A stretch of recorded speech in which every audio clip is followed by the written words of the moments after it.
શૌનકાદી ઋષિગણોએ જે શ્રવણ કર્યું, દીર્ઘકાલીન યજ્ઞમાં ઋષિ મુનિઓ જ્યારે દીર્ઘકાલીન યજ્ઞ કરે ત્યારે દીર્ઘકાલીન યજ્ઞમાં અવકાશ હોય, વચ્ચેનો સમય હોય અને વચ્ચેના સમયમાં અંતઃકરણ શુદ્ધ જ રહે, બીજી કોઈ મલિનતા ન પ્રવેશે, વાસનાવત બીજા કોઈ ખોટા કર્મ ન થઈ જાય, માટે એ રીતે અવકાશ માટે શ્રવણ કર્યું.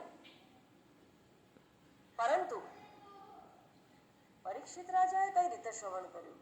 પરીક્ષિત રાજાએ માત્ર મોક્ષાર્થે, કલ્યાણાર્થે, મુક્તિ અર્થે, પરમાત્માની પ્રીતિ અર્થે, પરમાત્માની પ્રાપ્તિ અર્થે જ શ્રવણ કર્યું છે. અને માટે જે ગુણાવતાર, અંશાવતાર, કલા અવતારની જે વાત કરી એમ પરમાત્માનો સ્ફૂર્તિ અવતાર પણ કહેવાય છે. આમ તો સુખદેવજી એક ક્ષણ માટે પણ તેના માટે કહેવાતું કે ગાય દોહાય એટલા સમય માટે પણ ગૃહસ્થના ઘર પાસે ઊભા નહોતા રહેતા અને મહદ આશ્ચર્ય, પરમ આશ્ચર્ય, અવધૂત વેશમાં ફરતા એ સુખદેવજી નિર્ગુણ નિરાકારમાં જે રમવાણ રહેતા હતા એવા મહાયોગી, મૂક અને મૂળ વર્તન કરતા, ગૂઢ વર્તન કરતા એ સુખદેવજી. અવિદ્યા નિદ્રા એમની પાસે ફરકતી પણ ન હતી. સ્ત્રી અને પુરુષનો જેને ભેદ નહોતો રહ્યો એવા અસંગી અવધૂત એ સુખદેવજી 7 દિવસનું પારાયણ અને સ્વયં શ્રોતા બન્યા, વક્તા બન્યા અને સ્વયં કર્યું આ જ્ઞાન. એ કઈ રીતે શક્ય બને?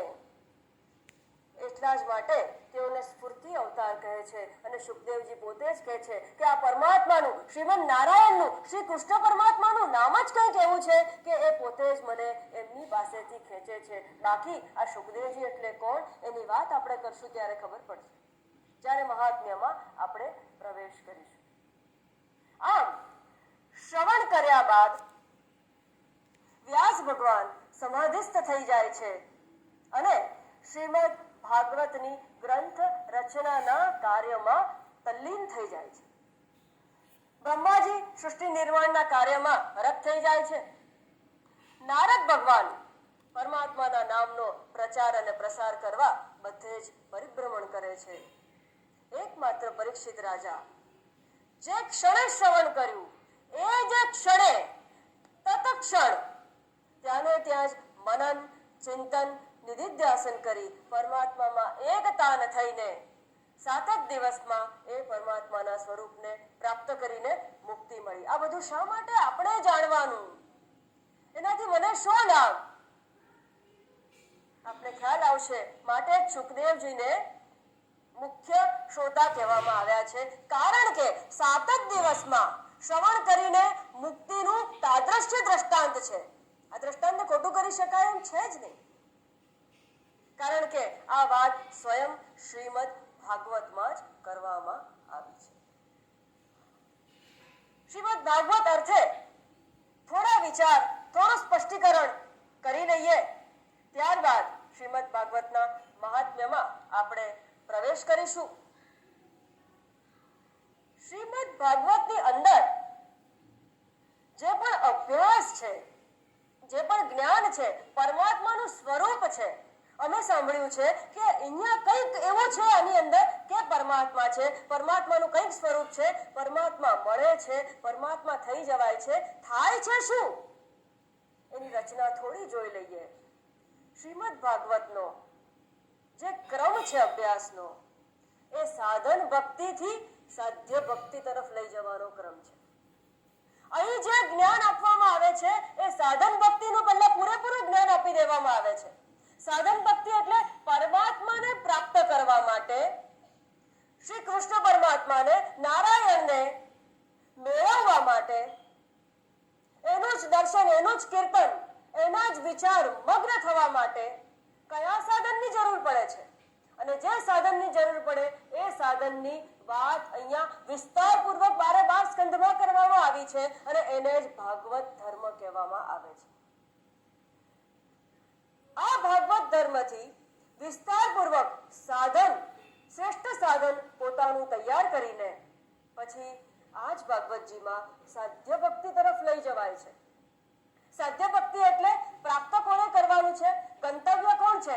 એકમાત્ર સાધ્ય એ પરમ પુરુષ શ્રીમન નારાયણ કે પરમાત્મા છે, જે જગતનું, સૃષ્ટિનું અને આપણા સર્વનું એકમાત્ર કારણ છે. એને પામવા માટેની ખૂબ સુંદર વ્યવસ્થા અહીં આપવામાં આવી છે. પણ હવે સીધું એનું જ્ઞાન મેળવી લઈએ તો સીધું એનું જ્ઞાન તો મેળવી લેવાય, પણ એ માત્ર મારી બુદ્ધિમાં કંઈક ઇન્ફોર્મેશનમાં વધારો થઈ શકશે. એ જ્ઞાન હું આત્મસાત નહીં કરી શકું. અને આત્મસાત જ્યાં સુધી જ્ઞાન નથી થતું ત્યાં સુધી મુક્તિ મળતી નથી. શ્રવણ કઈ રીતે કરવું? શ્રવણ પરીક્ષિત રાજાની જેમ કરવું. એટલે કે 7 જ દિવસ છે મારા હાથમાં, પણ 7 દિવસમાં કઈ થઈ ગયું તો એકવાર ભાગવત કથાનો શુભારંભ થઈ જાય પછી યમરાજા પણ કશું જ કરી શકતા નથી. એ પણ હાથ ઊંચા કરી દે છે. તેઓને વિનંતી કરીને કહેવામાં જ આવી ગયું છે કે જ્યારે પણ ભાગવતની કથાનું શ્રવણ થાય અને એ પૂરું ન થાય ત્યાં સુધી કોઈ પણ પ્રકારનું મૃત્યુ શક્ય જ નથી. માટે એ રીતે પણ આપણને નિશ્ચિત કરી દેવામાં આવે છે. તો પછી હવે મારે મારું સાધન કેવું બનાવવાનું, કઈ શ્રદ્ધાથી મારે શ્રવણ કરવાનું, એની વાત શ્રીમદ ભાગવતજીમાં આવે છે. શ્રીમદ ભાગવતની અપૂર્વતા શું છે જરા જાણી લઈએ. શેને માટે એને આટલું વિશેષ મહત્વ આપવામાં આવ્યું છે? આ એક જ ગ્રંથ છે જેમાં ભક્તિ, જ્ઞાન અને વૈરાગ્ય જ નહીં પણ નૈષ્કર્મ્ય સિદ્ધિની પણ વાત કરવામાં આવી છે. માત્ર ભક્તિ નથી.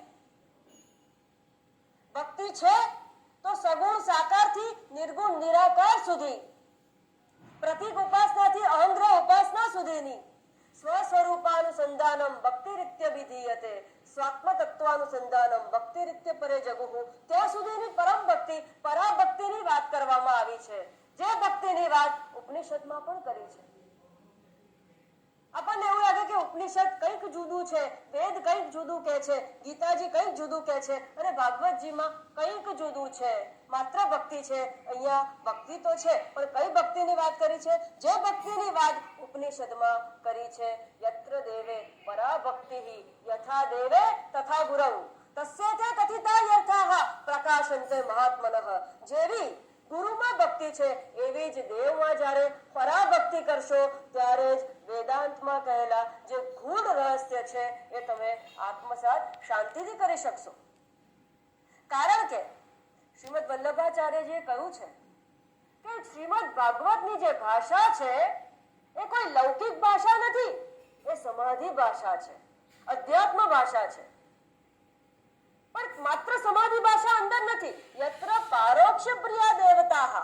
પ્રાચીન બર્હિષ મુનિને નારદજી જ્યારે વાત કરે છે, સમજાવે છે, ત્યારે બર્હિષ મુનિ પૂછે છે કે આવી રીતે કથાનકના રૂપમાં, રૂપકમાં આડકતરી રીતે કેમ પરમાત્માનો ઉપદેશ જણાવવામાં આવે છે, સીધે સીધું કેમ નથી કહી દેવામાં આવતું? ત્યારે નારદજી કહે છે કે દેવો તો પરોક્ષ પ્રિયા છે. આ જે પરમાત્મા જે છે એને પરોક્ષ ખૂબ જ ગમે છે અને માટે આ ગૂઢ ભાષા, આ સમાધિ ભાષા ભાગવતજીમાં આપવામાં આવી છે. પણ માત્ર આ ભાષા જ નથી અને માટે જ ગુરુની જરૂર પડે, માટે જ શુકદેવજી જેવા શ્રોતાની, વક્તાની આપણને જરૂર પડે છે.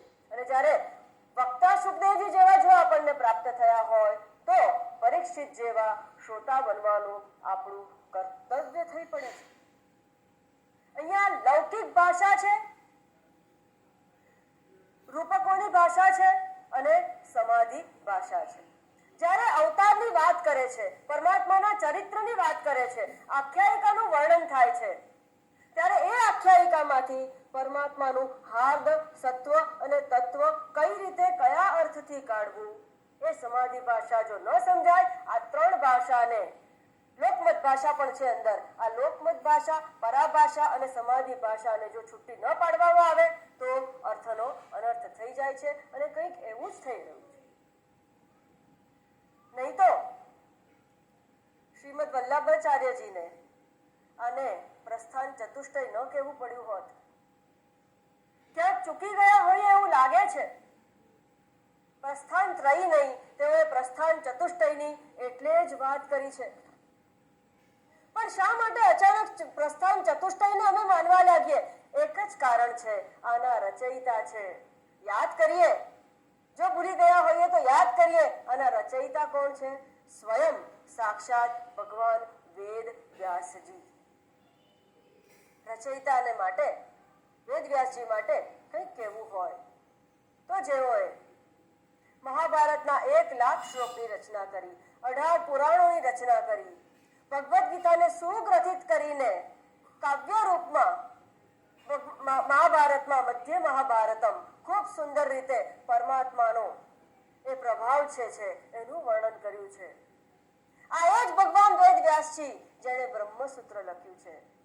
આ એ જ ભગવાન વેદ વ્યાસજીએ શ્રીમદ ભાગવતની રચના કરી છે.